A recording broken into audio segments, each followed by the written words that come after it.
80% जो फायर के केसेस हो रहे हैं वो fog lamp, non genuine fog lamp को गाड़ी में लगाने से हो रहे हैं, और साथ साथ हेडलैम्प के बल्ब्स को हायर वोल्टेज से और बहुत अच्छे ब्रांड का नहीं यूज़ करने से हो रहे हैं। बाकी जो 15-20% हैं वो इंस्टॉलेशन क्वालिटी और कुछ ऐसी ऐसी चीज़ें होती हैं जहाँ पे फिटमेंट जो है उसके वायर्स इस ऐसे तरीके से रूट होते हैं जहाँ पे कुछ दिन के बाद वायर का इंसुलेशन कट करके शॉर्ट सर्किट हो जाता है। स्ट्रॉन्ग हाइब्रिड जिसमें इंजन एंड बैटरी का कॉम्बिनेशन से गाड़ी चलती है।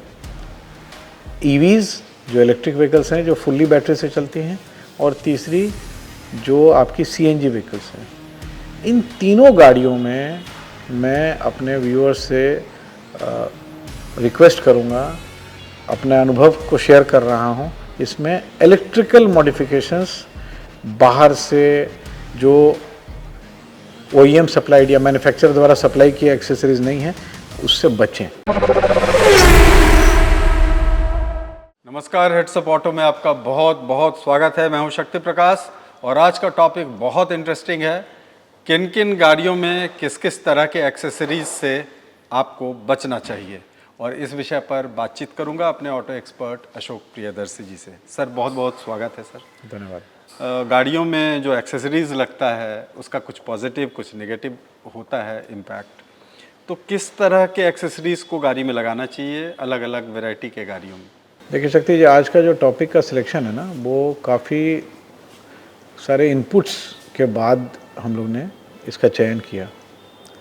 वर्ड एक्सेसरीज का क्या मतलब है? शायद जिसके बिना काम चल सकता है जी। बेसिक जो फंडामेंटल कार आती है या कोई ऑटोमोबाइल आती है, तो गाड़ी तो शोरूम से अगर आप बिना एक्सेसरीज के भी आप डिलीवरी कर लें तो काम तो चलता ही है, गाड़ी तो चलती रहती है। तो एक्सेसरीज को 3-4 कैटेगरी में बांटा जा सकता है। मुख्य तौर पर हम लोग कंफर्ट या कन्वीनियंस एक कैटेगरी हो गई, कंफर्ट कन्वीनियंस, सेफ्टी, और तीसरा हम लोग कहते हैं एस्थेटिक्स, या जिससे लुक्स एनहांस होते हैं जी। तो ये 3 कैटेगरी में आप एक्सेसरीज को बांट सकते हैं। अब क्यों बांटा जा रहा है 3 कैटेगरी में? हो सकता है जो गाड़ी आप जो भी बायर चयन करते हैं उसके टॉप वेरिएंट में सब कुछ लग के आता हो और उसके लोअर वेरिएंट में कुछ चीज़ें नहीं आती हों, और जिनका बजट लोअर वेरिएंट गाड़ी लेने का है तो वो सोचते हैं कि कुछ कुछ चीज़ें लगा के हम इसको अपग्रेड कर लेंगे बिकॉज मैं शायद टॉप वेरिएंट नहीं ले पा रहा हूँ। या दूसरी ये भी थॉट प्रोसेस होती है कि जितनी चीज़ें उसमें आ रही हैं उतनी की आवश्यकता नहीं है, हमें कुछ कम चीज़ों की आवश्यकता है, तो हम उसको अपग्रेड कर लेंगे लोअर वेरिएंट ले करके। तो एक्सेसरीज बेसिकली यही मूल सिद्धांत पे एक्सेसरीज का जो बिज़नेस है वो ड्राइव होता है जी। अब मैं पहले एक चीज़ क्लियर कर देना चाहता हूँ अपने चैनल के माध्यम से। कई बार हमने कुछ कमेंट्स पढ़े अपने चैनल पे, तो मैं आज इस प्लेटफॉर्म से क्लियर करना चाहता हूँ, हम कहीं से इस चैनल के माध्यम से ये बताना नहीं चाहते हैं कि जो दर्शक हैं या हमारे जो व्यूअर्स हैं वो शोरूम से एक्सेसरीज परचेज़ करें, वो हमारा मोटिव नहीं है। हमारा मोटिव कोई जेन्युइन एक्सेसरीज़ को प्रमोट करना या बेचना या बिचवाना नहीं है, तो क्लियर हो जाए। हाँ, उसके पीछे जो मुख्य कारण हैं क्यों नहीं, इसके बारे में हम ज़रूर आज बताना चाहेंगे, और बाकी हमारे दर्शक के विवेक पे निर्भर करता है कि हमारे इनपुट को वो कैसे लें जी।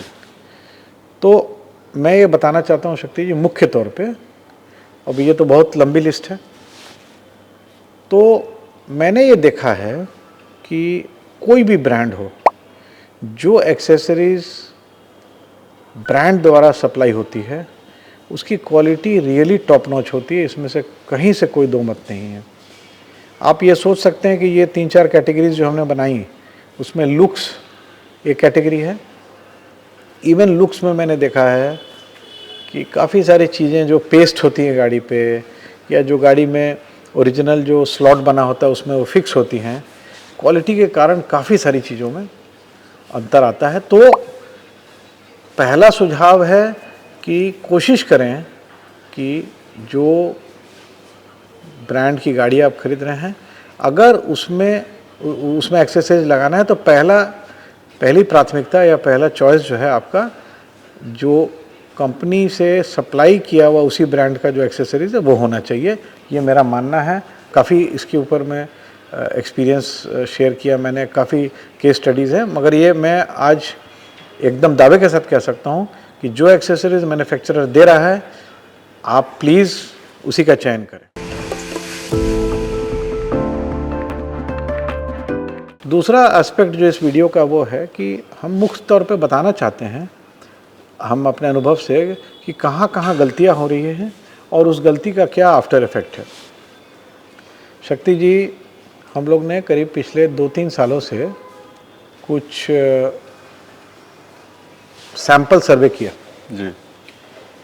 उसमें पाया गया शक्ति जी कि लास्ट 3-4 सालों में 80% फायर केसेस, 80% जो गाड़ियों में रिपोर्ट हो रहे हैं, वो सिर्फ और सिर्फ 80%, मैं बोल रहा हूँ अपने दावे के साथ, मेरा ये अनुभव है, मेरे पास इसका डेटा है। 80% जो फायर केसेस हो रहे हैं वो हो रहे हैं नॉन जेन्युइन फॉग लैम्प्स और नॉन जेन्युइन हेडलैम्प के जो बल्ब्स हैं उसके अपग्रेड से, चाहे वो एलईडी के बल्ब हों, चाहे हैलोजन बल्ब हों, हाई वोल्टेज का बल्ब लगाना, या फॉग लैम्प जो नॉर्मली प्लास्टिक के बम्पर में फिट होता है, उसकी क्वालिटी इस तरह से डिज़ाइंड होती है कि कितना हीट वो जो जनरेट करता है उसको वो बर्दाश्त कर सके कंफर्टेबली। तो देखा गया 80% जो फायर के केसेस हो रहे हैं वो fog lamp, non genuine fog lamp को गाड़ी में लगाने से हो रहे हैं, और साथ साथ हेडलैम्प के बल्ब्स को हायर वोल्टेज से और बहुत अच्छे ब्रांड का नहीं यूज़ करने से हो रहे हैं। बाकी जो 15-20% हैं वो इंस्टॉलेशन क्वालिटी और कुछ ऐसी ऐसी चीज़ें होती हैं जहाँ पे फिटमेंट जो है उसके वायर्स इस ऐसे तरीके से रूट होते हैं जहाँ पे कुछ दिन के बाद वायर का इंसुलेशन कट करके शॉर्ट सर्किट हो जाता है। वो मुख्य तौर पे उस पर बहुत डिटेल में इस वीडियो में जाया नहीं जा सकता है। जी जी, अभी तो मुख्य तौर पे हम मुख्य तौर पे 80% तो इसी से हो रहे हैं। जी जी, ये मेरा अनुभव है, और ये अनुभव जो है कोई अंदाज पे नहीं है, हम लोगों ने इसको बहुत ध्यान से देखा है उस पर। अब मैं आना चाहूँगा कि third part of the video पे कि कौन कौन सी एक्सेसरीज एकदम ना लगाएं और किस गाड़ी में ना लगाएं। तो जो स्ट्रॉन्ग हाइब्रिड गाड़ियां हैं जिसमें इंजन एंड बैटरी के कॉम्बिनेशन से गाड़ी चलती है, या ईवीज हैं, इलेक्ट्रिक व्हीकल्स हैं, और सीएनजी व्हीकल्स हैं, मैं फिर से स्पेसिफाई कर रहा हूँ, ऑल्दो किसी में भी लगाना, अच्छे तरीके से नहीं लगाना, नॉन जेन्युइन लगाना कुछ ना कुछ खतरा पैदा कर सकता है।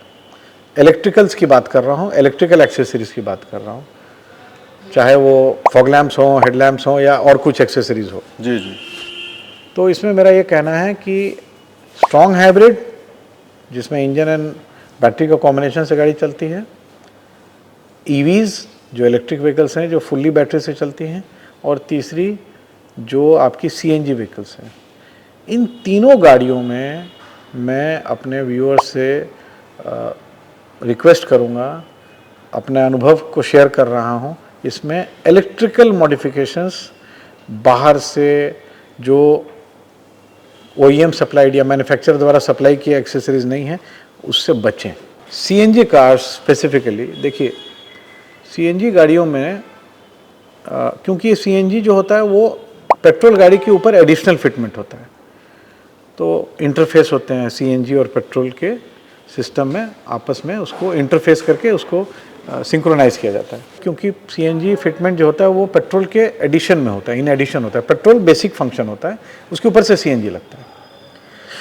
तो उस कंडीशन में जो ये इंटरफेस होता है, जो ब्रिज होता है, जो पेट्रोल और सीएनजी सिस्टम को आपस में सिंक्रोनाइज करता है, ये electrical non genuine electrical accessories या फिटमेंट से ये सिंक्रोनाइजेशन काफ़ी हद तक डिस्टर्ब होने की संभावना होती है। दूसरा,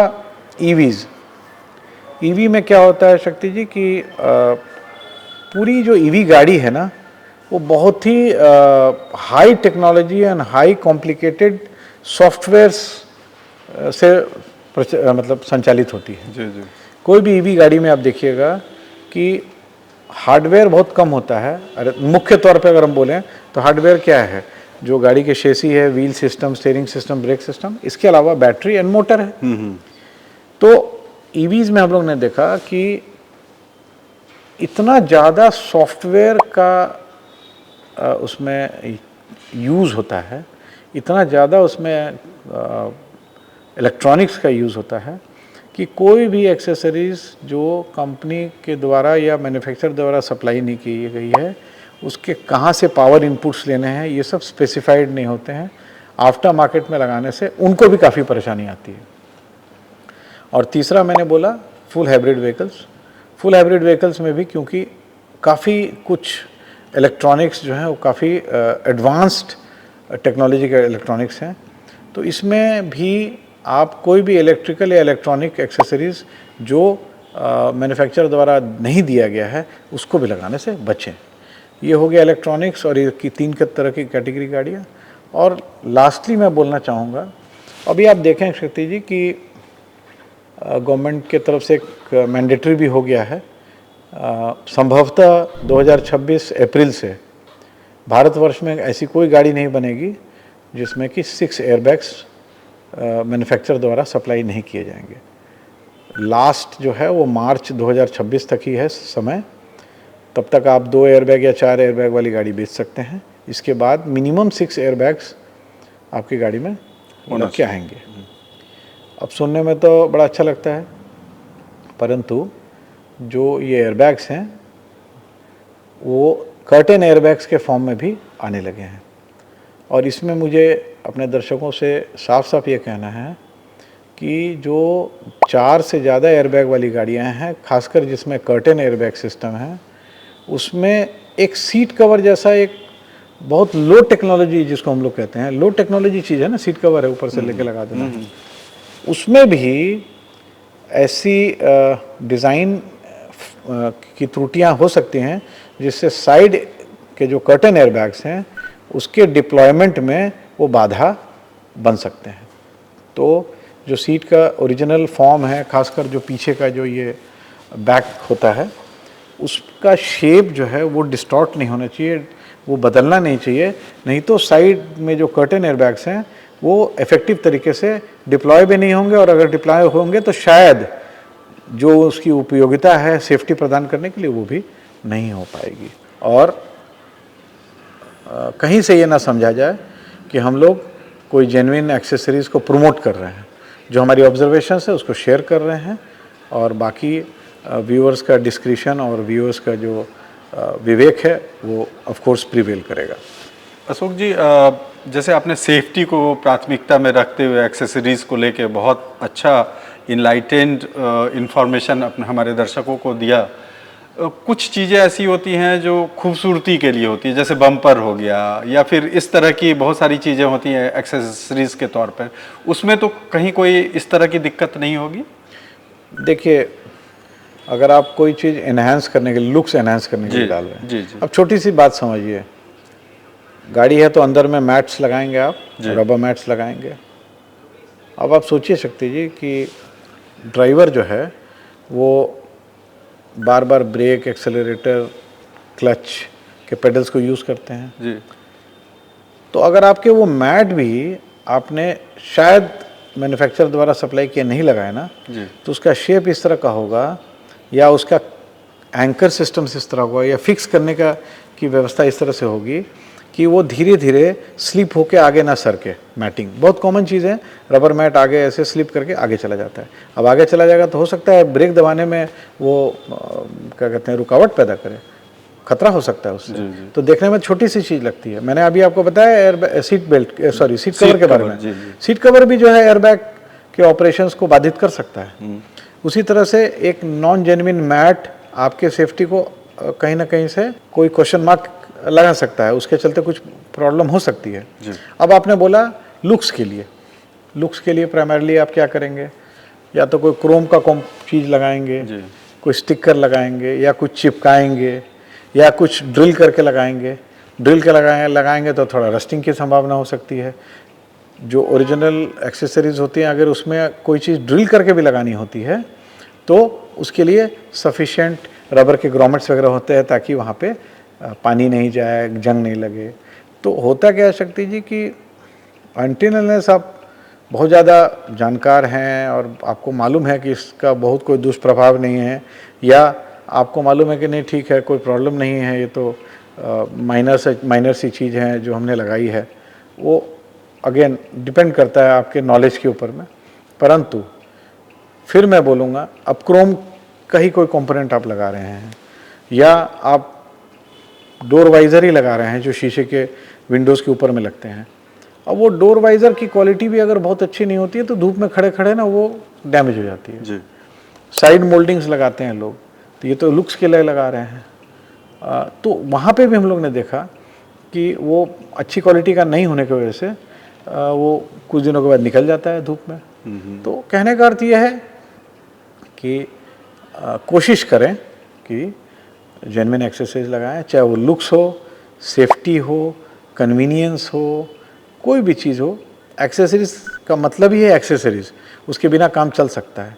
तो ध्यान से चयन करें और ऐसा ना समझें कि हर चीज़ जो सस्ती दिखती है या सस्ती मिलती है वो अच्छी ही होगी, और ऐसा भी नहीं है कि जो महंगी बिकती है वो अच्छी ही होगी। विजडम का प्रयोग करें और कोशिश करें, क्योंकि जो भी OEMs होते हैं, जो भी मैन्युफैक्चरर्स होते हैं, वो अपनी गाड़ी के लिए जो एक्सेसरीज डिज़ाइन करते हैं उसके पीछे बहुत रिसर्च होता है। जी जी। और काफ़ी सारे, मान लीजिए जो फिटमेंट कर रहे हैं, जो फिटिंग करने वाले जो टेक्नीशियंस हैं, उनके भी स्किल लेवल को ऑफसेट करने के लिए इस तरह का व्यवस्था की जाती है कि उनसे भी गलतियां कम से कम हों।